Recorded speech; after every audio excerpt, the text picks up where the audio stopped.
De l'art, un mot, un face-à-face. Cartel. Un nouvel épisode de Cartel, où la physique, la mécanique des fluides, vient au secours de notre compréhension des dynamiques de la culture et de l'art. Une bonne façon de continuer notre exploration des échanges entre culture dite basse et culture dite haute. Il y a des centaines d'exemples qui montrent comment Jean-Charles Verne. Comment la culture haute peut être récupérée par la culture populaire sous forme de citations. C'est très intéressant.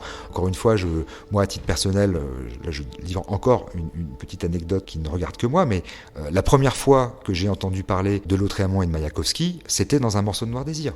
Voilà, c'est comme ça. C'est-à-dire que je serais peut-être pas, j'en sais rien, mais je serais peut-être passé à côté de Mayakovsky et de Lautréamont lorsque j'avais, 17 ans, et c'est dans un texte de Noir Désir que j'entends parler de ces deux auteurs et que du coup je vais aller voir ce que c'est. Voilà. Donc il y a des centaines d'exemples. Donc ce qui nous intéresse dès lors, c'est pas tant de savoir si une déhiérarchisation est advenue entre la culture savante et la culture populaire, ça on le sait, mais c'est plutôt de s'interroger sur les phénomènes de transmission. J'ai parlé de ruissellement, des phénomènes de transmission qui opèrent et qui permettent à des publics de classes et d'éducation différentes de frayer de proche en proche avec des cultures qui ne sont pas les leurs au départ. On se souvient de la citation que j'ai donnée de cet essayiste espagnol Eloy Fernández Porta quand il évoque la question de la drague.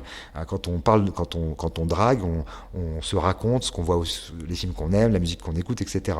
Là, la drague trouve sans doute ici son sens le plus littéral, c'est-à-dire que culture majeure et culture mineure n'ont de cesse de se draguer mutuellement.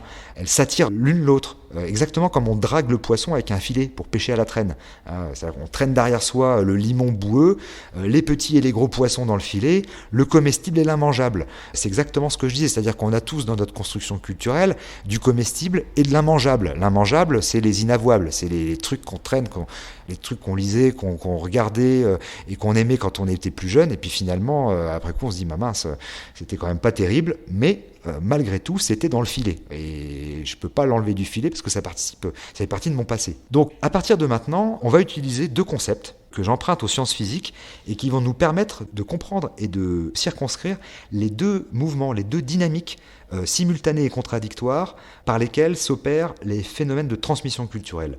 Le premier concept, c'est le concept de percolation, et j'en parlerai dans quelques instants. Et le second concept, c'est le concept de capillarité.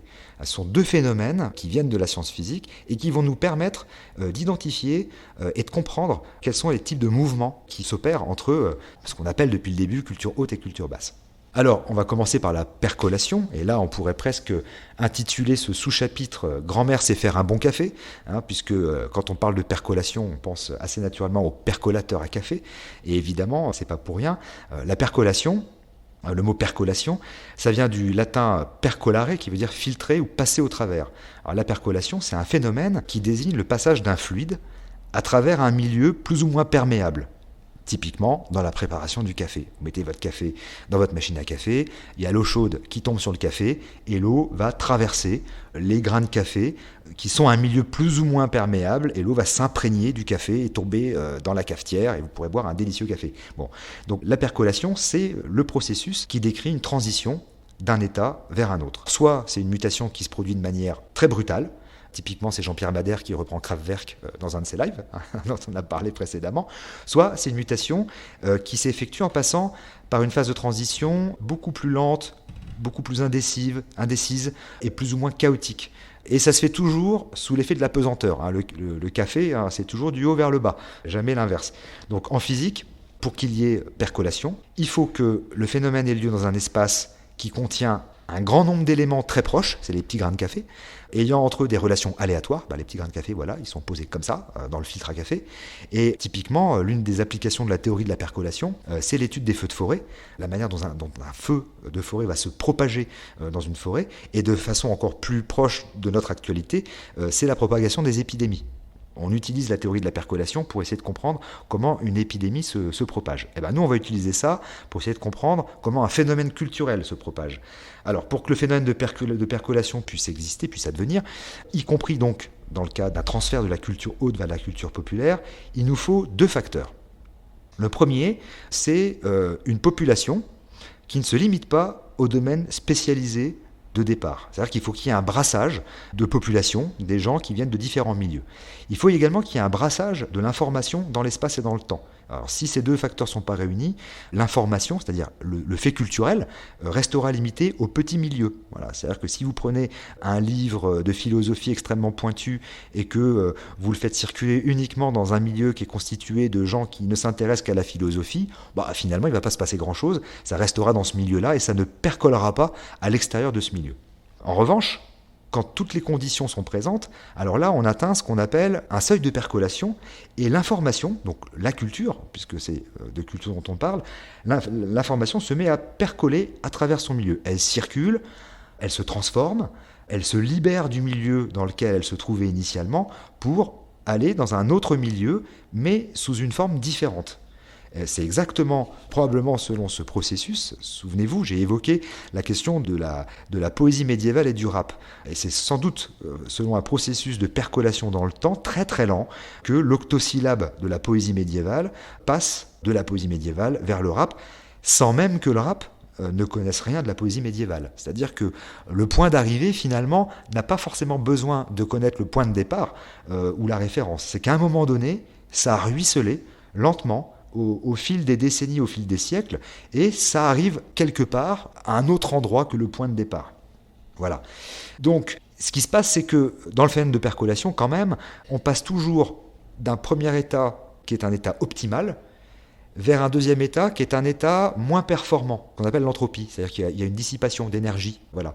Moins performant, ça ne veut pas dire pour autant qu'il y a une dévaluation ou une corruption. Par exemple, il viendrait à l'idée de personne de manger du café en poudre, même si le café en poudre est bien plus puissant que le café une fois percolé dans le percolateur. Donc il y a une dévaluation, il y a une perte d'énergie, il y a une perte de goût pour le café, mais il faut faire passer l'eau dans le café en poudre pour obtenir du café. Là, c'est la même chose. Il faut laisser à l'octosyllabe de la poésie médiévale le temps de percoler lentement au fil des âges, pour qu'à un moment donné, on retrouve ça sous une autre forme dans l'écriture du rap. Et c'est là que certains diront, oui, mais là, c'est une forme d'évaluer. La poésie médiévale est bien plus intéressante que le rap. Ça reste à voir. Ça, c'est vraiment une affaire de jugement et on pourrait en parler très très longtemps. Voilà. Donc finalement, c'est ça. C'est peut-être ça, le passage du majeur vers le mineur. C'est-à-dire qu'il y a une perte de performance d'un état optimal qui est accessible pour un public très spécialisé. C'est-à-dire, typiquement, les textes de Jean Baudrillard ne sont accessibles que pour un public, pour un lectorat très spécialisé en philosophie, et pourtant, la percolation de la pensée de Baudrillard dans un film comme Matrix est accessible à un très grand public qui n'a même pas besoin, à la limite, de savoir que ça vient de Jean Baudrillard, mais qui peut aussi s'y intéresser et du coup se mettre à lire les livres de Jean Baudrillard. Voilà. Donc la percolation, en fait, ça nous mène vers une ouverture, vers quelque chose de plus malléable, vers un état moins spécialisé, plus édulcoré, plus accessible à un public beaucoup plus large. Et ça, on le vérifie si on regarde, par exemple, un certain nombre d'innovations très importantes, quel que soit le domaine. On s'aperçoit que les innovations les plus radicales, les grands concepts précurseurs, ne trouvent au début qu'une audience souvent que très restreinte, parce que ça ne s'adresse qu'à un public de spécialistes. Alors c'est valable dans la science, c'est valable dans la philosophie, c'est valable dans la création musicale, etc.